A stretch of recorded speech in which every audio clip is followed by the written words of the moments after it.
Okay so good morning students. तो आज हम लोग चैप्टर थर्ड का एक नया टॉपिक लेंगे वापस से। और ये जो हमारा टॉपिक है ये काफ़ी इंपॉर्टेंट है। ओके, इससे एग्जाम में न्यूमेरिकल प्रॉब्लम्स फ्रीक्वेंटली आते हैं। तो ये हमारा आज का टॉपिक है रेजिस्टेंस ऑफ ए कंडक्टर। ठीक है, कल के क्लास में मैंने आपको बताया था कि रेजिस्टेंस बेसिकली क्या होता है ना। रेजिस्टेंस एक मटेरियल होता है ना, जिसमें जिससे करंट फ्लो हम करते हैं, है ना। और इसमें बेसिकली होता ये है कि जब भी हम किसी भी वायर से, है ना, करंट को फ्लो करेंगे, ठीक है, तो depending on the thickness of the wire, area of cross section of the wire, and किससे वो बना हुआ है, वो वायर, है ना, किस मटेरियल से बना हुआ है, इसके ऊपर डिपेंड करता है कि करंट कितना आसानी से उसमें फ्लो होगा है। ओके, मतलब मेरा कहने का क्या है कि जैसे कि मान लो मैंने एक वायर लिया, ओके, और इसमें मैं करंट फ्लो कर रहा हूँ सपोज आई, ठीक है, और मैंने एक और वायर लिया, ठीक है। सो आप देखो, अब मैंने यहाँ पे दो वायर्स लिया हुआ है, ठीक है ना, एक थोड़ा पतला है, एक थोड़ा मोटा है ना, और दोनों से हम लोग करंट को फ्लो कर रहे हैं, राइट। दोनों से हम लोग क्या कर रहे हैं, same amount of current flow कर रहे हैं। अब देखो, आप हमको यहाँ पे सीखना यही है कि अगर हमारा वायर का क्रॉस सेक्शन को अगर हम वेरी करते हैं, ठीक है, तो हमारा जो इसमें करंट फ्लो होगा क्या वो सेम रेट से होगा, सेम स्पीड से होगा? तो इसका आंसर है नहीं। वायर का जो लेंथ है, उसका जो एरिया ऑफ क्रॉस सेक्शन है, और वो किस मटेरियल से बना हुआ है, इसके ऊपर ये डिपेंड करता है कि उसमें करंट किस तरीके से फ्लो होगा। ठीक है, और हम लोग यहाँ पे उसी चीज का एक फॉर्मूला को डेवलप करना चाहते हैं, जहाँ पे कि हमको पता चले कि कैसे लेंथ और एरिया से हमारा वायर का जो फ्लो होता है या जो रेजिस्टेंस होता है वो वेरी करता है। आप लोग को रेजिस्टेंस वर्ड का मतलब तो पता होगा, मैंने पहले के वीडियोज में भी बताया हुआ है कि रेजिस्टेंस बेसिकली क्या होता है। रेजिस्टेंस का मतलब होता है करंट का फ्लो को रेजिस्ट करना। ओके, रेजिस्ट करना बोले तो क्या, रेजिस्ट करने का मतलब उसका स्पीड को कम बेसी करना है ना। तो ये काफी कॉमन सा चीज है, हम देखेंगे इसका थ्योरी को भी। हम कंसीडर कर लेते हैं कि हमारे पास एक वायर है जिसका की लेंथ है सपोज एल, है ना, ठीक है, ये हमारा लेंथ है, और ए मान लेते हैं कि एरिया ऑफ क्रॉस सेक्शन है वायर का, ठीक है। एरिया ऑफ क्रॉस सेक्शन इस चीज को बोलते हैं, ठीक है, ये है हमारा मान लो एरिया ऑफ क्रॉस सेक्शन, ठीक है। तो जो हमारा रेजिस्टेंस होता है आर, ये हमेशा डायरेक्टली प्रोपोर्शनल होता है लेंथ ऑफ द वायर के। मतलब जितना लंबा वायर होगा उसका रेजिस्टेंस भी क्या होगा, उतना ही ज्यादा होगा। Secondly, resistance is inversely proportional to 1/एरिया, ठीक है। आप देखो ध्यान से, 1/एरिया, ये इनवर्सली प्रोपोर्शनल हो गया। अब ये इक्वेशन 1 को और इक्वेशन 2 को आप अगर कंबाइन करते हैं, वो फ्रॉम से 1 एंड 2, तो क्या मिलेगा आपको? आप देखो, इससे हमको ये मिलेगा कि R is proportional to L/A, है ना। ये दोनों को हम कंबाइन कर दिए हैं, जैसे कि आप लोगों को पता है, क्लास 11 में मैंने बताया हुआ है सब। अभी इसको प्रोपोर्शनलिटी को रिमूव करने के लिए हम एक कांस्टेंट लेके आएंगे, तो इसको बोलते हैं रॉ, है ना, L/A, ठीक है।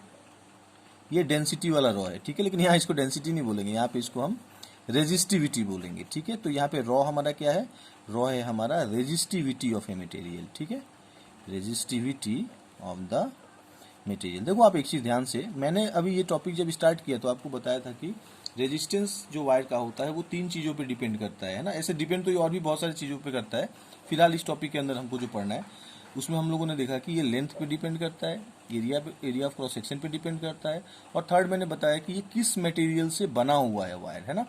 जैसे कि बहुत सारा हमारे पास वायर होता है, कॉपर वायर होता है ना, फिर आपका एल्युमिनियम का वायर होता है, तो सभी का जो रेजिस्टेंस होता है वो अलग अलग होता है ना। निक्रोम का होता है ना, फिलामेंट जो होता है। ओके, तो इसमें देखो हम लोगों ने क्या देखा कि ये R प्रोपोर्शनल टू L/A था, और इसमें हम लोगों ने एक कांस्टेंट लगाया जिसको बोलते हैं रेजिस्टिविटी। ये जो आपका रेजिस्टिविटी है यही हमको बताता है कि वायर किस मटेरियल से बना हुआ है, ठीक है। और जिस मटेरियल से भी बना होगा उसका रेजिस्टिविटी उस हिसाब से चेंज होते रहता है ना। इसका एक टेबल दिया हुआ है एनसीईआरटी बुक में कि जैसे कि कॉपर हो गया, एल्युमिनियम हो गया, तो सभी का रेजिस्टिविटी किसमें कितना होता है आप उस टेबल में देखना। वो टेबल हमारे लिए उतना इंपॉर्टेंट नहीं है, क्योंकि एग्जाम में जब न्यूमेरिकल आता है तो ये रॉ का वैल्यू दिया रहता है, ठीक है, तो हमारे लिए वो कोई कंसर्न का इशू नहीं है, ठीक है। चलो नेक्स्ट टॉपिक हम स्टार्ट करते हैं अपना, और नेक्स्ट जो हमारा टॉपिक है इसका नाम है ड्रिफ्ट वेलोसिटी। ये देखो, ये बहुत ही इंपॉर्टेंट है। ये क्वेश्चन जो है ड्रिफ्ट वेलोसिटी, ये इसी साल आया था सीबीएसई बोर्ड में 3 मार्क्स का, ठीक है, इसका हमारा सिंबल है V D, okay, V suffix D है ना, इसका मतलब है ड्रिफ्ट वेलोसिटी। देखो पहले इसको हम समझते हैं क्या है, फिर हम इससे एक थोड़ा लंबा सा एक फॉर्मूला है उसको डिराइव करेंगे। तो देखो ड्रिफ्ट वेलोसिटी का मतलब क्या होता है, जैसे मान लो हमारे पास एक कंडक्टर है, ठीक है, ये मान लो हमारे पास कोई एक कंडक्टर है और इस कंडक्टर को हम लोगों ने क्या किया, एक वायर से कनेक्ट कर दिया, एक टर्मिनल से कनेक्ट कर दिया, राइट, है ना। अब देखो जब इसको आप लोगों ने कनेक्ट कर दिया, इसमें एक सोर्स लगा दिया, ऑब्वियस सा बात है कि इससे इलेक्ट्रॉन का फ्लो होना स्टार्ट होगा, है ना, नेगेटिव टू पॉजिटिव ऐसे स्टार्ट हो जाएगा, है ना, इसमें इलेक्ट्रॉन्स मूव करेगा, ओके। अभी देखो आप, इलेक्ट्रॉन जब भी इस कंडक्टर में मूव करेगा तो इसका जो डायरेक्शन है वो कभी भी फिक्स नहीं होता है ना, इलेक्ट्रॉन हमेशा रैंडम मोशन में होता है, इसका जो मोशन होगा वो हमेशा क्या होगा, ये रैंडम होगा, ठीक है। तो रैंडम जब भी इसका मोशन होगा, एक्चुअली रैंडम मोशन को हम ड्रिफ्ट बोलते हैं ना, ड्रिफ्ट का मतलब होता है ड्रिफ्टिंग, इधर उल्टा पुल्टा घूमना, है ना, कभी इधर जाएगा कभी इधर जाएगा, एक दूसरे से स्ट्राइक करेगा और स्ट्राइक करके फिर ये बाहर निकलेगा, ठीक है।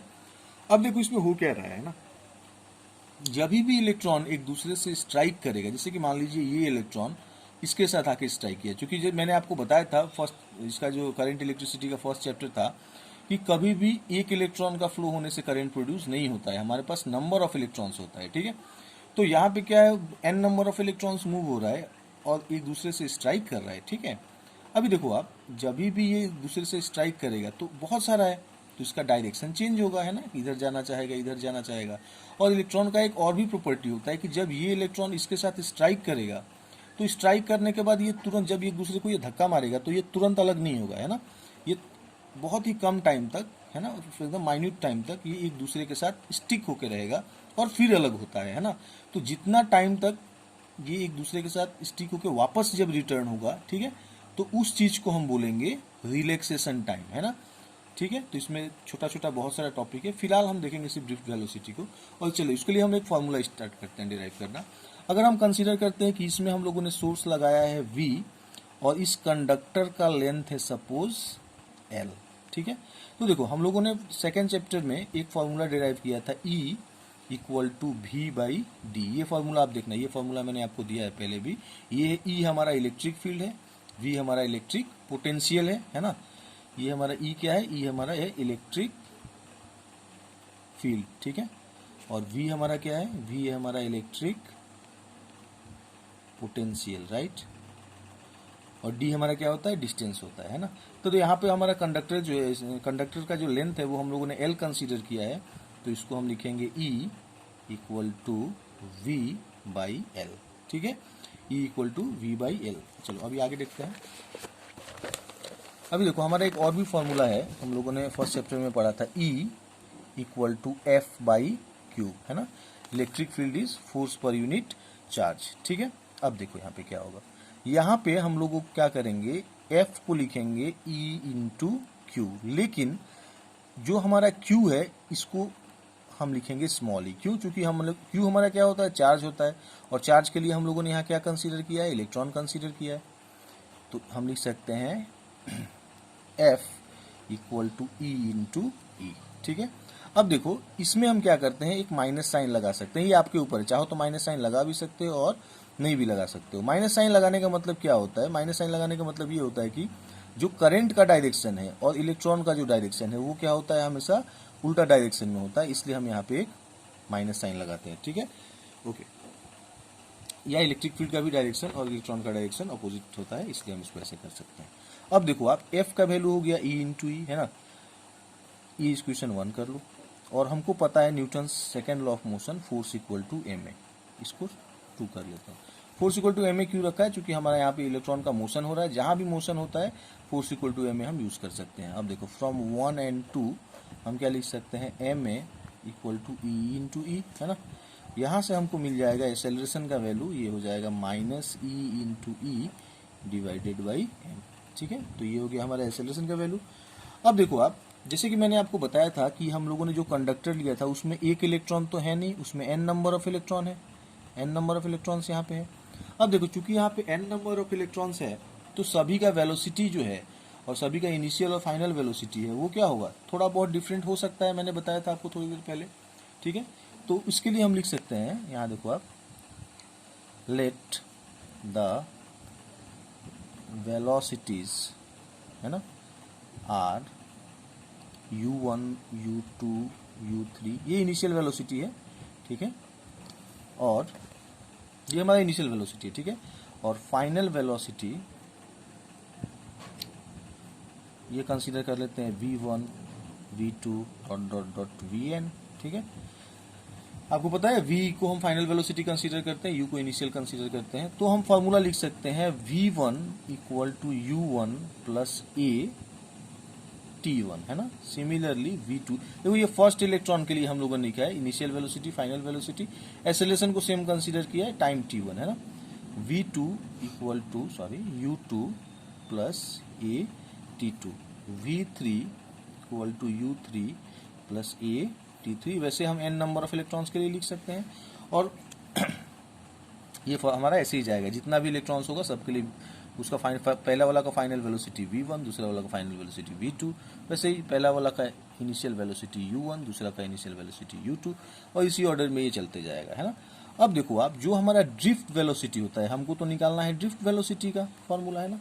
तो ड्रिफ्ट वेलोसिटी क्या होता है, ये हमारा सभी इलेक्ट्रॉन जो कि थोड़ा डिफरेंट वेलोसिटी से मूव कर रहे हैं, ये सभी इलेक्ट्रॉन्स का एक एवरेज वेलोसिटी होता है, ठीक है। अगर आपसे कोई पूछे कि ड्रिफ्ट वेलोसिटी क्या होता है, मैंने पहले बताया आपको कि रैंडम वेलोसिटी होता है, मैथमेटिकली इसको हम बोल सकते हैं कि ये सभी इलेक्ट्रॉन का क्या है, एवरेज वेलोसिटी है, ठीक है। तो हमको पता है अगर किसी भी चीज का हमको एवरेज निकालना हो तो हम क्या करते हैं, सभी को ऐड करके जितने चीजों को ऐड किया उससे डिवाइड करते हैं। तो इसको हम लिख सकते हैं v1 plus v2 dot dot dot vn divided by n ना। n नंबर ऑफ वेलोसिटीज को ऐड किया, नीचे n डाल दिया हम लोगों ने। अब ये वैल्यूज को रखेंगे हम और इसको सिंप्लीफाई करेंगे। अब देखो u1 plus at1 u2 plus at2 dot dot dot un plus atn, और नीचे क्या हो जाएगा, नीचे n हो जाएगा। अब u1 प्लस u2, ठीक है, dot dot dot un, u वाला टर्म को एक साथ रख रहे हैं, नीचे n रख दिया, प्लस a को एक साथ करके t को एक साथ कर लिया, सभी को a कॉमन ले लेंगे हम लोग। ये कैलकुलेशन को आप खुद से ट्राई करना थोड़ा, वैसे मैंने यहाँ पे सॉल्व कर दिया इसको, लेकिन खुद से नहीं करोगे तो कुछ समझ में नहीं आएगा, ओके। तो देखो u1 u2 को एक साथ कर लिया, एक a को सभी से कॉमन ले लिया, इसको यहाँ लिख लिया। अब देखो आप, ये जो हमारा है u1 u2 u3 an, ये सब हमारा क्या है, इनिशियल वेलोसिटी है, और इनिशियल वेलोसिटी हम इसको जीरो कंसीडर करेंगे। क्यों? क्योंकि इनिशियल वेलोसिटी हमारे ऊपर डिपेंड करता है कि कब हम लोगों ने करंट का फ्लो स्टार्ट किया, क्योंकि जब तक आप स्विच ऑन नहीं करोगे किसी भी वायर से इलेक्ट्रॉन का फ्लो नहीं होगा। इसीलिए इनिशियली हम किसी चीज को मान लेंगे कि ये रेस्ट में है, तो रेस्ट में होगा तो सभी का सम क्या होगा, वेलोसिटी जीरो होगा, है ना।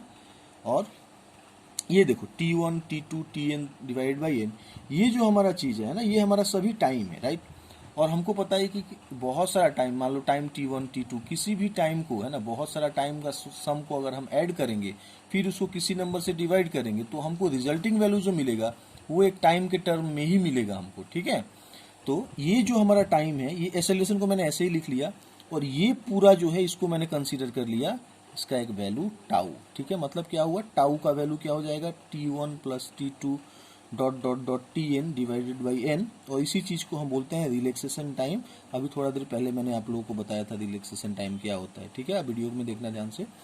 तो हमको कितना मिला, vd equal to a tau by a into tau, a acceleration और टाउ हमारा रिलैक्सेशन टाइम। लेकिन हमारे पास एक्सेलरेशन का एक वैल्यू है यहाँ पे जो हम लोगों ने पहले कैलकुलेट करके रखा हुआ था, इसको यहाँ पुटअप कर देंगे तो क्या मिलेगा हमको, माइनस ई है ना बाई m इंटू टाउ, ठीक है। तो ये हो गया हमारा ड्रिफ्ट वेलोसिटी का फॉर्मूला, ठीक है, ई टाउ बाई m, है ना। ये काफ़ी इंपॉर्टेंट फार्मूला है, ये एग्जाम में फ्रिक्वेंटली पूछा जाता है, आप इसको ध्यान से पढ़िए, है ना। इसका डेराइवेशन बहुत ही इंपॉर्टेंट है। नेक्स्ट वीडियो में हम लोग इसका कुछ क्वेश्चंस करेंगे, ठीक है, और उसके बाद हम लोग फर्दर कुछ और टॉपिक्स को देखेंगे, ठीक है। और आप लोग वीडियो को प्लीज़ थोड़ा अच्छा से देखिए और डाउट्स को पूछिए। सब घर में बैठ के रेस्ट मार रहा है ना, स्कूल खुलेगा तो धुलाई करेंगे। रुको, थैंक यू।